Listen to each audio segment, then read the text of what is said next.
students and staff to stay home. Yiannopoulos and a former White House chief strategist Steve Bannon are set to give speeches during Free Speech Week. To discuss all of this, let's bring in Milo Yiannopoulos, a political commentator and author of the book Dangerous. Milo, good to have you with us. And Milo, you're promoting Good to have you with us, Milo. You're promoting free speech. Some faculty members calling for a boycott. What's your reaction? Well, it sort of demonstrates my point, the point that I write about in the book, and the whole reason to do Free Speech Week in the first place. My contention is that American higher education has moved away from its original mission of challenging and broadening young minds, and instead become a sort of therapy session, a therapy session for the professors and for the students too. It's become somewhere that people go to be insulated from new ideas instead of to be exposed to them. So Free Speech Week will introduce a lot of conservative and libertarian superstars, big and popular campus speakers like Ann Coulter, who is a 12-time New York Times best-selling author, me, Steve Bannon, and a bunch of other people too, to expose Berkeley's students to points of view that their professors are not teaching them. They're getting a very restricted sort of education when they're not exposed to conservative or libertarian points of view. And we intend to bring those points of view to campus to give students the education that they're paying for but not receiving from Berkeley. And, of course, this has caused a lot of controversy. A few weeks ago, the mayor of Berkeley urged the university to cancel your appearance, saying he was afraid of the violence, that anti-fascists will use large protests to create mayhem, that it's going to cost a lot of money to keep things secure. Many are echoing these concerns that there'll be clashes between your opponents and supporters. And that, of course, was the reason that your speaking engagement was cancelled earlier this year. So, Milo, are we now in a place where we let the mere threat of violence from those that disagree with you and others now control freedom of expression? Are we nearing dangerous territory where the brute force of the loudest mob, if you will, defines when and whether Americans are free to express unpopular ideas? Is this where we're at now? Well, it's worse than even you suggest, because it's not about being free to express unpopular ideas. My ideas are very popular. Most Americans agree with me about free speech and about free expression, the First and the Second Amendment. Most Americans are firmly in support of free expression, which is the whole point of Free Speech Week. It's actually worse than you suggest. It is a small contingent of very influential and powerful far left establishment types, the people who run universities, you know, the mayor, by the way, who's friends with the By Any Means Necessary group that violently shut down the event last time. And he tweeted that I was a white nationalist and had to retract it and apologize after egging on protesters basically to smash the town up last time. He suddenly realized after $500,000 worth of damage was done to Berkeley, maybe it wasn't such a good idea for him to be encouraging them with lies after all.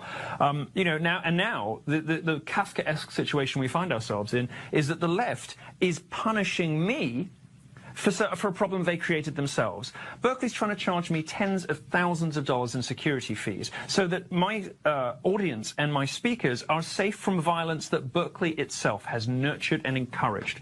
UC Berkeley leaked my speaker list. They leaked the fact that Steve Bannon, Ann Coulter and I would all be speaking during Berkeley Free Speech Week. The only possible explanation, the only reasonable thing you can come to, the only way this makes sense is that they were trying to give a heads up to domestic terrorists to increase the resistance to this event, to drum up opposition, and to give Antifa and the Black Bloc protesters who violently shut down the speech of conservatives and libertarians a heads up. UC Berkeley are in cahoots with these people. Well, unfortunately, that runs afoul of their First Amendment commitments. They're not entitled to machinate against conservatives to ban their opinions from campus. And I don't have any particularly outrageous points of view. My views are shared by millions of ordinary Americans. They're simply not views that are popular with college professors, let's say, and with journalists. Well, tough. You're going to have to get used to it, UC Berkeley. Well, you know, perhaps they published your list to give you more publicity. Let's give them the benefit of the doubt. But, you know, Milo, there's all this talk about the mental... I think UC Berkeley has demonstrated they're not worth the benefit of the doubt. Well, you know, you do hear all of this talk about the mental safety of students that could be traumatized by hearing you, that there's going to be counseling available ahead of your appearance and ahead of the political commentator Ben Shapiro. But before you laugh, I mean, is there a double standard here when counseling isn't offered on campuses ahead of liberal speakers? You had a Muslim American activist, Linda Sarsour. She's called for jihad against the Trump administration. Well, do you think there's a double standard, not taking the sensitivities of conservative students equally? I don't think conservatives get themselves in a tizzy just because somebody who disagrees with them is speaking. I don't need counselling after I hear Linda Sarsour speak. I just need a bucket. You know, conservatives are generally a lot more resistant to different ideas, and they tend to embrace being challenged. Well, the problem is that these, as I said at the beginning of the segment, these places have become therapy culture. There's somewhere you go to run away from new ideas instead of engaging with new ideas. And the particular brand of sort of far-left social justice leftism that is being taught at these schools, which involves a variety of conspiracy theories about the patriarchy, about white supremacy, all this kind of stuff, that these moral panics, like acid rain and satanic child abuse. It's a moral panic, you know. This stuff that is drummed up, inculcated in these kids, the kids are probably scared to death. It's not the students that I blame. I don't blame a young 20 or 21-year-old who's at UC Berkeley, who has been told by his professors that the biggest threat to his safety is, you know, these scary conservative speakers. I blame the professors, and I blame the administrators. And if UC Berkeley will not meet its First Amendment obligations, then it has to be it has to have its federal funding withdrawn. And if Free Speech Week does not proceed and the 4 days of Free Speech Week are not successfully executed, that when we stand up to those who oppress our communities, that Allah accepts from us that as a form of jihad, that we are struggling against tyrants and rulers, not only abroad in the Middle East or in the other side of the world, but here in these United States of America, where you have fascists and white supremacists and Islamophobes reigning in the White House. Sarsour's supporters maintain the word causing fierce backlash has been taken out of context, and that she's also been fighting back, tweeting, "Right wing tries to demonize my leadership. Editing videos is their favorite pastime." Here now, Ben Shapiro is editor-in-chief of DailyWire.com, and Hassan Shibli is chief executive director of CARE Florida, a friend of Ms. Sarsour's, and was president when she made the comment. So, Hassan, let me start with you. Tell me how it was taken out of context.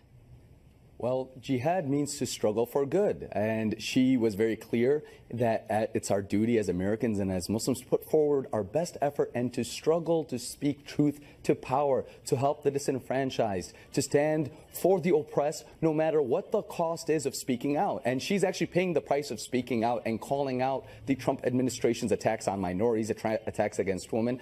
Linda's a revolutionary American Muslim, proud, hijab sporting activist, and we stand with her. We're proud of the tremendous work she's doing to stand with all disenfranchised minorities to make America great by standing for justice and speaking truth to power, which is exactly what jihad is about. Okay, so I first read about this on the Daily Wire when you wrote about it, Ben.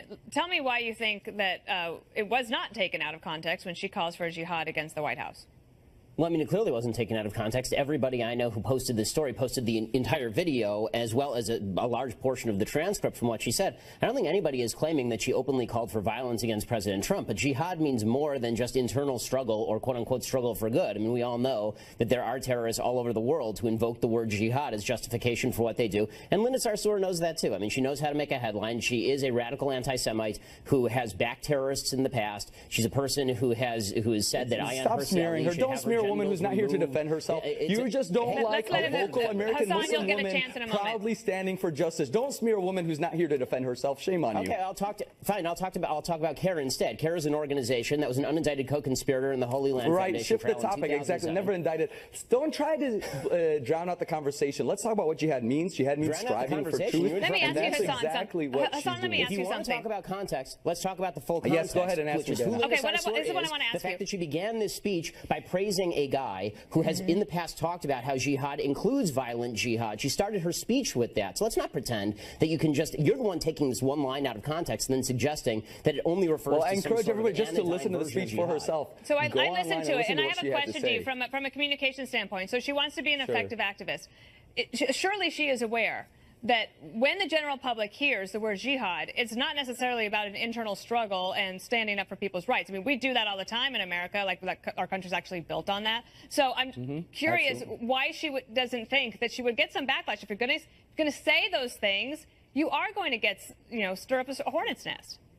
Well, that's why it's so important that she used that word, because we must reclaim that word from the extremists that have misdefined it and misrepresented it. So Muslim extremists and anti-Muslim extremists have both hijacked and distorted jihad to mean something horrible, to mean exactly what jihad does not mean, actually. And the only way we can reclaim our words and reclaim our language is by leaders proudly and unapologetically using it in the right context, so we can show the world what jihad really means. Jihad does not mean war, I think that you're like war. Whistling past the graveyard, because like that's already the reclamation, Ben. It's too late for that. Of course, no, it isn't too late. It isn't too late. It isn't too late. Okay, if it isn't too late, then I'd like to hear CARE come out right now and condemn the Muslim Brotherhood. Why would we condemn the Muslim Brotherhood? We don't condemn political organizations. Listen, let's not, again, every single time you want to try to distort the conversation.